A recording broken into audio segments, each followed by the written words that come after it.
A ver, ¿qué pasa cuando el banco con el que hiciste una inversión de riesgo de repente desaparece? Es decir, lo absorbe otro más grande.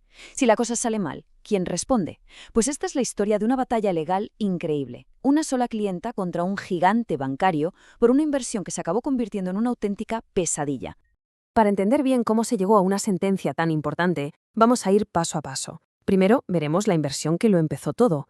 Después, el momento clave en que el banco cambia de manos. Analizaremos la defensa del nuevo banco, por supuesto, la decisión de los tribunales y, lo más importante, por qué este caso sienta un precedente que nos afecta a todos. Todo, absolutamente todo comienza con esta cifra: 27.000 euros. Pero claro, esto no es solo un número. Son los ahorros que una clienta, Ana, de 73 años, puso en un producto financiero bastante complejo. Y no lo hizo por su cuenta, no. Lo hizo siguiendo la recomendación de su banco de toda la vida. Una decisión que la arrastraría a una lucha legal de más de una década. Y para entender cómo se llegó a este punto, tenemos que rebobinar. Vámonos a 2006, porque, y esto es un detalle clave, el banco original en esta historia no era CaixaBank. Era una entidad mucho más pequeña que se llamaba Bank Pyme. Fíjate en las fechas. La inversión se hace en julio de 2006. Solo 2 años más tarde, en 2008, ya empezaron a sonar las alarmas. Los bonos no rendían como debían. Pero el golpe final, el definitivo, llegó en agosto de 2011. Era la fecha de vencimiento y el dinero simplemente no estaba. Se había esfumado. Y aquí es donde la cosa se pone seria, porque entra en juego un principio legal que es fundamental, el deber de información.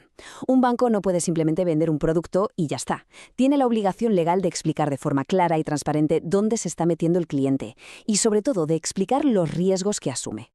Y aquí es donde la base de todo se tambalea. El tribunal vio que Bank Pyme había fallado, pero de forma garrafal. Le vendieron un producto de alto riesgo a una clienta cuyo perfil era conservador. No le dieron ni un folleto informativo. De hecho, los empleados que testificaron ni se acordaban de qué papeles le habían dado. Y lo más fuerte de todo, que es casi de película, uno de los empleados que lo recomendó invirtió su propio dinero en esos bonos y también lo perdió, lo que demuestra que ni él mismo entendía el riesgo real. Vale, ya tenemos claro el error del banco original, pero justo entonces la historia da un giro que lo va a complicar absolutamente todo. Y es que es increíble, pero justo en 2011, el mismo año en que los bonos vencían y el dinero no aparecía, CaixaBank compró todo el negocio de Bank Pyme. Para los clientes como Ana, el cambio fue casi invisible. Un día su banco era uno y al día siguiente era otro. Hasta que, claro, llegaron los problemas. Esto nos lleva a la pregunta del millón, ¿verdad? Si el error lo cometió Bank Pyme, pero ese banco ya no existe como tal, ¿a quién se le reclama el dinero? ¿Al fantasma del banco antiguo o al nuevo dueño?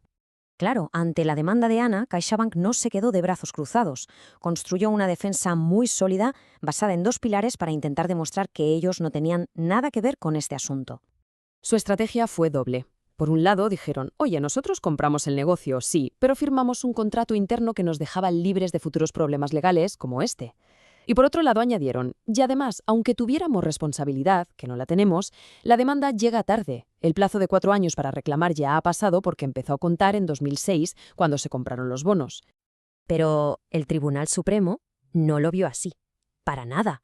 Su respuesta no solo resolvió el caso de Ana, sino que sentó un precedente importantísimo para proteger a todos los clientes bancarios. La primera gran duda que había que despejar era esta. ¿Es legal comprar la parte buena de un negocio, los clientes, los activos, y simplemente dejar atrás las responsabilidades, los marrones, los problemas? La respuesta del tribunal fue demoledora. Dejaron clarísimo que una cláusula secreta en un contrato entre 2 bancos no puede usarse para perjudicar al cliente, que ni pincha ni corta en ese acuerdo. De hecho, la sentencia dice textualmente que esa práctica defrauda los legítimos derechos del cliente y que, por tanto, esa cláusula carece de eficacia. Vamos, ¿qué es papel mojado? Por lo tanto, la conclusión es muy clara. Cuando se compra un negocio, se compra entero, con lo bueno y con lo malo. Las responsabilidades van pegadas al negocio, precisamente para proteger la confianza del cliente. No se puede trocear. Vale, resuelto el primer punto, pero quedaba el segundo argumento de CaixaBank, que la demanda estaba fuera de plazo. La pregunta era, ¿desde cuándo empiezan a contar esos 4 años que hay para reclamar? Y aquí la lógica del tribunal fue, de nuevo, aplastante. Es de puro sentido común. Para productos tan complejos, el plazo no puede empezar a contar el día que se firma, cuando el cliente realmente no sabe dónde se está metiendo. El reloj empieza a correr el día en que ocurre algo que le permite al cliente comprender de verdad que ha habido un problema. Así que fíjate qué diferencia. Para CaixaBank, el reloj había empezado a correr en 2006 y por lo tanto la demanda de Ana llegaba tarde. Pero para el tribunal, el reloj no se puso en marcha hasta 2011, cuando el dinero no apareció. En ese momento, Ana pudo entender la magnitud del problema y por eso su demanda estaba perfectamente dentro del plazo legal. Entonces, ¿qué podemos sacar en claro de todo esto?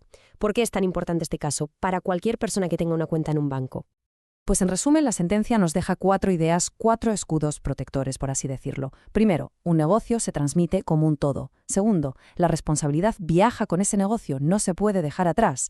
Tercero, el tiempo para reclamar empieza cuando se entiende el daño. Y cuarto, y quizá lo más importante, la ley protege la confianza del cliente en que su banco va a seguir siendo su banco, se llame como se llame. Al final, el resultado fue inequívoco. El recurso de Cajayán quedó en nada, fue desestimado por completo. Se confirmó la sentencia que les obligaba a devolver a Ana su inversión original de 27.000 euros, más todos los intereses y los costes del juicio. Y esta fecha, el 5 de julio de 2018, marcó el final de una odisea legal larguísima y muy costosa. Fue una victoria que demostró que, a veces, un solo cliente puede hacer que un gigante rinda cuentas ante la justicia. Y todo esto nos deja con una reflexión final flotando en el aire. Cuando una empresa compra a otra, ¿debería poder elegir quedarse solo con los beneficios y deshacerse de los problemas? Este caso, desde luego, nos da una respuesta muy, muy clara.